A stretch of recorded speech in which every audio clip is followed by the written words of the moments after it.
I want a $2,000 new phone. You'll upgrade me, my sister's son texted. I replied, "No chance." Minutes later my sister wrote, "Agree or you're banned from family events." That night I reversed the transfer for their car payment. By 7:22 a.m. they were begging me to call back. But when I read the message I almost passed out from aggression. I didn't even finish chewing my breakfast. My throat closed up with pure fury. Caleb, my 19-year-old nephew who had never worked a full week in his life, who still didn't know how to check his bank balance, was demanding that I spend $2,000 on him for a phone upgrade. Like I was some kind of tech sponsor. Like I was just waiting around for his next list of needs. I answered immediately. One word. No. I put my phone down and stood there for a second, trying to process how someone raised by my own sister could be this far gone. But then again, maybe I shouldn't have been surprised. April had raised him to believe he was owed everything because she believed that too. He always had. 5 minutes after I sent that reply, my phone buzzed again. April. Agree or you're banned from family events. No hi. No explanation. No shame. Just a full-blown threat, as if being left off the invitation list for another one of her microwaved lasagna nights would break me. I sat down and stared at the screen. This wasn't just a text. This was the last slap in a long line of slaps I'd tolerated for years. I had bent over backwards for April. I covered her rent once when they were about to get evicted. I bought Caleb his textbooks for community college. He dropped out after 2 weeks. I paid for his car repairs when he rear-ended someone in a Starbucks drive-thru. I covered groceries when her fridge was empty. I even helped her set up a cleaning side gig that she walked away from after one client left a bad review. I was a single mom too. My daughter Mia is 13. I've raised her without a penny of support from her father, who bailed before she could say, "Dad." I work hard, manage my money, and we're doing okay. Not rich, but stable. I built this life from scratch, alone. But somehow in my sister's eyes that meant I owed her. She always played the victim. April had this way of sucking the oxygen out of any room with her drama. If her power got cut off, it was everyone else's fault. If Dave, her husband, came home late, it was because someone was out to ruin their marriage. And if I ever said no, even once, I was jealous or trying to control her. That night, I stayed up too late thinking about it all. The years of being used, the manipulation, the guilt trips, the holidays where I paid for everything and she still made passive comments about how I liked to show off. I remembered something that made my decision even easier. 2 days ago, I had sent April $800 to help with the car payment. She didn't even say thank you. She messaged me later asking if I could just handle the next one too, since Dave's paycheck was short again. I opened my laptop and reversed the transfer. $800. Gone from her account. At 7:22 a.m. the next morning, the panic started. My phone was blowing up. 6 missed calls from April, 3 from Dave, 4 from Caleb. I didn't answer. At 7:36, Caleb texted me again. "WTF did you do? Mom's crying. Fix this now." I didn't fix anything. I turned my phone off completely and went about my morning. Took Mia to school. Got my coffee. Sat down at work. And I felt something I hadn't felt in years when it came to my sister. Peace. But I knew April. She wasn't going to let this go. She was going to escalate. She always did when she lost control. And I was right. The next thing she did. No one saw that coming. Not even me. By noon the next day, I'd lost count of how many calls I'd ignored. My voicemail was full. My text notifications were piling up with everything from fake apologies to full-on threats. April tried every tactic she could think of. Guilt, manipulation, pity. Caleb told me I was destroying his chances and acting like a jealous old woman. Dave left me 3 voicemails, all saying he didn't want to get involved in sister stuff, but also that the money I reversed put them in a serious bind. None of it moved me. They weren't my problem anymore. Then around 3:40 p.m. my cousin Lindsay sent me a message that made my blood run cold. "Hey, are you okay? Have you seen April's Facebook?" I didn't even reply. I just opened the app and my heart nearly stopped. There was a post from April. Public. Not just for friends. Public. The photo she posted was one of the most private things I'd ever shared with anyone. 2 years ago I had dated someone for a short time, someone I trusted. During that relationship I sent a few photos. Nothing trashy. Just personal. Vulnerable. One of those photos was now on April's timeline, with dozens of reactions and comments already attached. Caption read, "This is what a responsible single mother looks like when she's not busy judging everyone else's life." I stopped breathing for a second.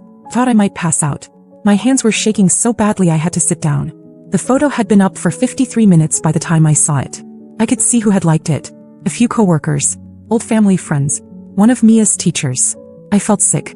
I didn't cry. I didn't scream. I got in my car and drove. April opened the door acting like she had no idea why I was there.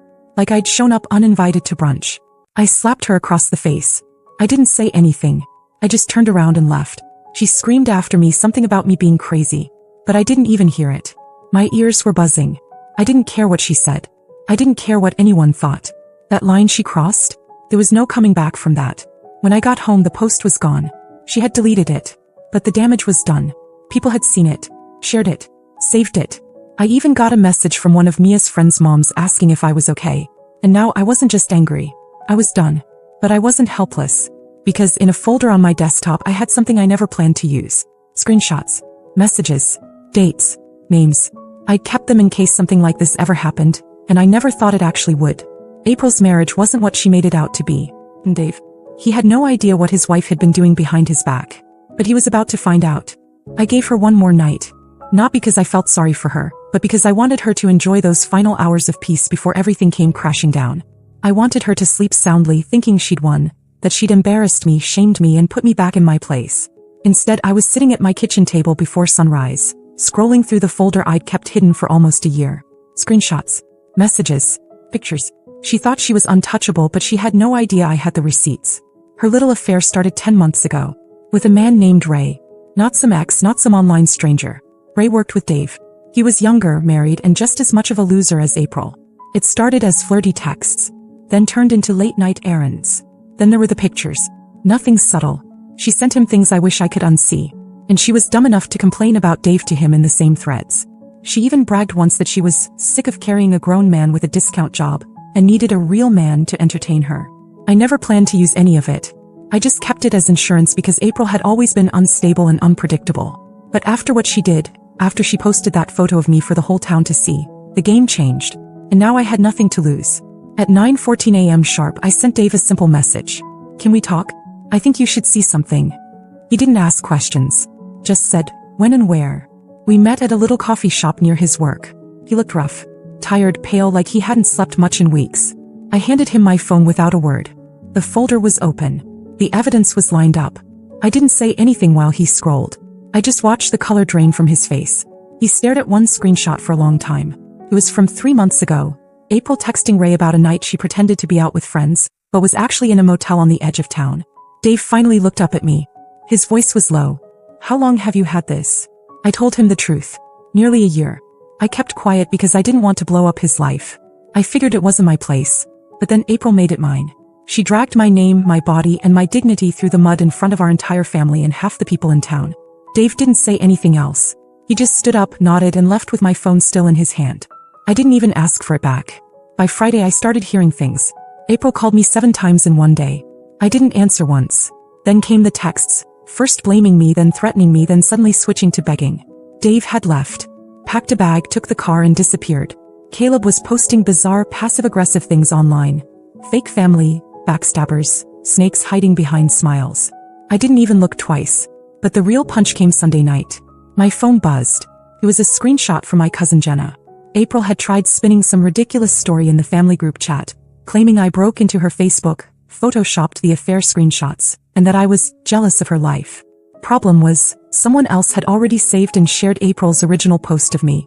The one with my photo. The one she claimed never existed. The cousins turned on her instantly. And for the first time ever, April found herself standing alone. But humiliation wasn't enough for her. She wasn't done. There was still one more stunt left in her. One final pathetic attempt to pull me back into her mess. It would be the last. Thought it was over. I really did. I thought once Dave walked out, once the family saw her true colors, April would finally back off. But no, she wasn't done. Monday morning I dropped Mia off at school and stopped for gas. While I was filling up, I noticed a woman 2 pumps over staring at me.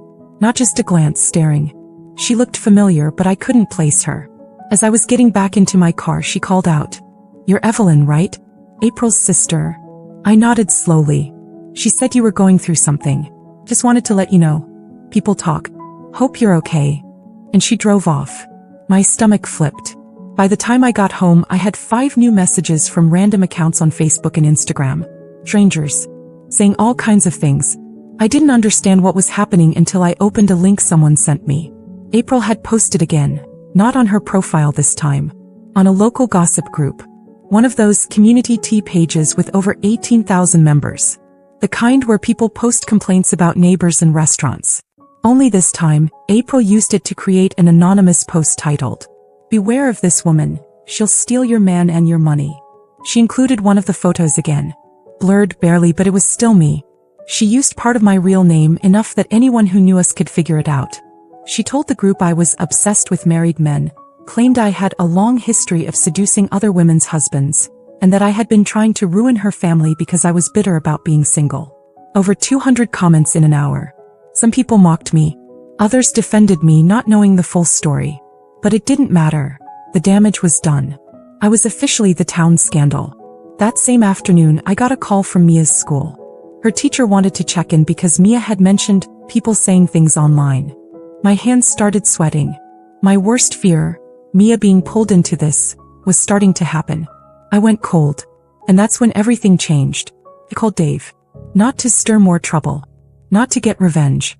I was done with all that. But I told him about the gossip post. I told him Mia was being affected now. He was quiet for a moment. Then he asked for the link. An hour later, the post was gone. But what followed? I didn't expect. Dave showed up at my door. Not angry. Not confused. Calm. He had my phone in his hand, the one he left with after our meeting, and told me he'd gone through everything. All of it. Every message, every photo, every lie. He said something I'll never forget. "She's not just a bad wife. She's dangerous." Then he said he wanted a divorce. And here's the part that truly blindsided me. He asked if I would help him get custody of Caleb's younger sister, Emily. I froze. Emily was only 8. Quiet, sweet, and barely visible in that chaos of a household. I had no idea Dave was thinking that far ahead. I had no idea he even believed he could win custody. But he said he'd seen enough, and that Emily deserved better. That same week, he moved into a small apartment near Emily's school and started the paperwork. April, meanwhile, started spiraling in public. Screaming matches in parking lots. Posting vague quotes about betrayal. Messaging half the family with fake sob stories. She had no idea Dave had already shown the court the screenshots. The photos. The group post. I didn't even have to lift another finger. She was doing the job herself, digging her own grave one meltdown at a time. But what came next, no one, especially April, saw coming. By the end of the week, April was unraveling fast. She was burning through every bridge she had left. People were distancing themselves. Family chats were quiet. Even Caleb had gone mostly silent, probably too stunned watching his parents fall apart in real time. But I wasn't done. Not completely. There was one last card I hadn't played, because frankly I didn't think I'd ever need to. I found it by accident months ago, and at the time I kept it tucked away. I didn't even fully understand what I was looking at then. But now, with everything on fire, it felt like the perfect time to light the final match. It was a screenshot of a transaction April had accidentally sent to our shared group chat back when she was trying to send something privately to a friend. She deleted it within a minute, but I'd already saved it because something about it felt off. It was a payment to a woman named Brenda S., labeled for rent 3 months up front. That alone wasn't strange, until you consider the fact that April never mentioned renting anything ever. And the date on that payment? It was from 6 months ago. So I did what April never expected me to do. I called Brenda. Told her I was a relative of April's and asked if she was still renting that 1-bedroom unit downtown. She laughed. "Oh, you mean the side place April used for a year and never paid the last month for?" My blood ran cold. She went on, totally unaware of what she was revealing. She said it was her quiet space, her writing studio, or whatever. But we all knew she was using it for, well, not writing. And just like that, it all clicked. April had a secret apartment. Not just for her affair with Ray, but for others. Brenda said different men came and went. Sometimes during the day, sometimes at night. She assumed April was single. She had no idea she was married with kids. It was worse than I thought. She wasn't just cheating. She built a second life. A hidden one, paid for by money she constantly claimed she didn't have. Money she told Dave she needed for groceries. Money she guilt out of me every other month. I sent the call recording to Dave. No commentary. No explanation. Just the audio. And I attached the original transaction screenshot. 2 hours later, he messaged me. "She's never getting near Emily again." By the next morning, April's name was posted on the court's docket for an emergency custody hearing. She went completely silent. No more calls. No more texts. No posts. Caleb deleted most of his social media. Emily was placed temporarily with Dave while everything was processed. And then, something I never expected happened. My parents called. They had stayed mostly neutral through all of this, or so I thought. But apparently April had begged them for help. Claimed I'd destroyed her life out of jealousy. She wanted them to host a family meeting to clear the air. Instead, my mom said this: "Whatever happens to her now, she earned." That night, I sat on my couch alone, scrolling through the old messages from April. All the guilt trips. All the insults wrapped in fake concern.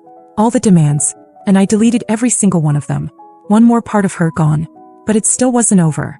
Because something happened at that custody hearing that made April lose whatever little grip she still had on reality. And when it did, she showed up. To my house. It was a Thursday morning. Quiet. I was working from home, Mia was at school, and the whole house felt still. The kind of stillness you don't appreciate until life has been pure chaos for weeks. Then the doorbell rang. I didn't expect anyone. I wasn't expecting anything. I got up slowly, peeked through the curtain, and there she was. April. Standing on my porch like nothing had happened. No warning. No call.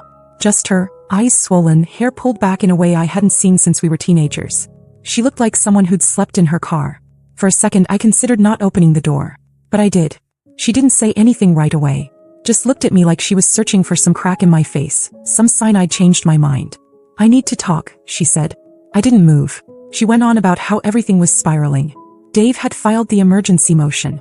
Caleb wasn't speaking to her. Emily refused to come to the phone. The court had ordered a temporary restraining order until the hearing. Her lawyer had advised her to prepare for the worst. "I know you hate me," she said, "but I'm still your sister." That was her angle. Sisterhood. Blood.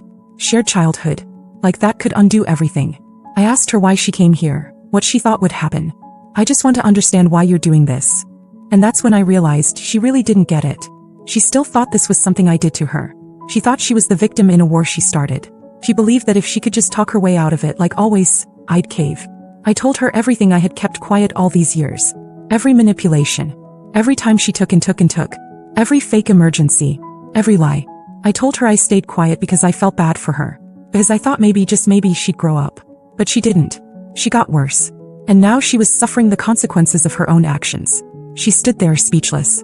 For the first time in my life, I saw April genuinely stunned. And then, maybe to regain control, maybe because it was all she had left, she spat out one final line. "You'll regret turning this family against me." I didn't respond. I just closed the door. She didn't knock again. A week later, the court awarded Dave full custody of Emily. April was granted supervised visits, pending psychological evaluation. Caleb moved in with a friend and hasn't spoken to anyone in the family since. The rest of the family, including our parents, cut contact. April became the one name no one wanted to bring up at dinners. At birthdays. At holidays. She became an outcast the same way she tried to make me one. Me. I got my life back. No more phone calls asking for money. No more guilt. No more having to explain why I had boundaries. Mia never found out what April did online. I shielded her from it just in time. She still asks why we don't see Aunt April anymore, and I just tell her, sometimes grown-ups have to make hard choices. Because this wasn't revenge. It was survival. And I'm finally free. I didn't plan to write all of this. Honestly, when that first message from Caleb came through, the one about the $2,000 phone, I never imagined it would lead here. To court dates. To custody battles. To betrayal laid bare in front of the whole family. To slamming the door in my sister's face for the last time. I shared this story because I needed to say it out loud. To someone. Anyone. For years I kept things quiet to keep the peace. I thought it was noble or mature or just the right thing to do. But silence doesn't fix people like April. It only feeds them. Since I started telling what happened, the amount of support I've received, messages from strangers, people saying they went through something similar or that they finally saw themselves in my story, has been overwhelming. In the best way. So if you've read this far, thank you. Sincerely. For just being here. For listening. I don't know if there will be any more updates. I don't expect much to change going forward. April has vanished from most of our lives. I doubt she'll come back. Dave and Emily are rebuilding slowly and I'm helping however I can, quietly behind the scenes. I don't know what'll happen with him. I hope one day he figures things out, but I'm not holding my breath. All I know is for the first time in a long time my world is calm. And I'm not letting anyone drag me back into chaos. Something does happen, I'll be back. But for now, this is where I leave it.